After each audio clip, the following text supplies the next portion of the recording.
Magandang araw po sa inyong lahat. Panganay ni Manny Pacquiao na si Jimwell Pacquiao and Grande ang kasal ngayon. Alin po natin lahat yan dito sa ating video. Bali, meron pong bagong upload na video na kung saan ay pinapakita po ang kasalang Jimwell Pacquiao at Carolina Pimentel na kung saan ay napaka-grande nga po. At yan po ay nangyari dito po sa Peñaga Resort Casino sa Temecula, California.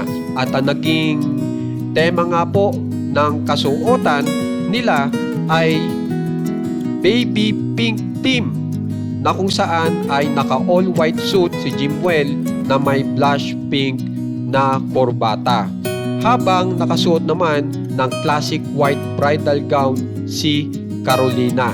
At pagkatapos nga po niyan ay makikita rin po natin na ito pong si Ma'am Jinky Pacquiao ay nakasuot naman ng satin pink gown.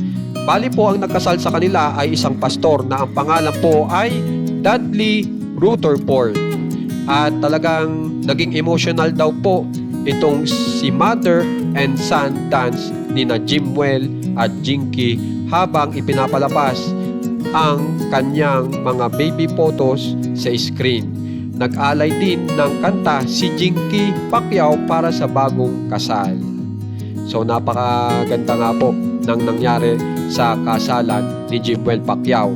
At kung i-update ko po kayo kung ano ba ang boxing career ni Jimwell Pacquiao ay ito nga po na kung saan ay sinasabi po dito na noong huling bahagi ng 2024, official siyang pumasok sa professional boxing sa ilalim ng Wildcard Boxing Promotion. So kilala po talaga agad ito pong pinasukan.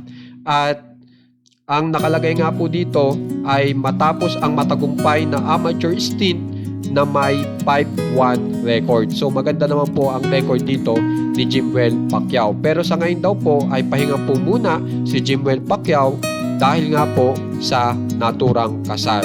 At ang maganda pa nga po dito ay makikita nyo, nandiyan po si Mami Junicia na kung saan ay nakasama rin ni Jimwell Pacquiao. Kaya naman guys, kung gusto nyo pong ma-update sa nangyayari po sa pamilyang Pacquiao, subscribe na po kayo sa ating channel na Juan Katawa. Maraming salamat po.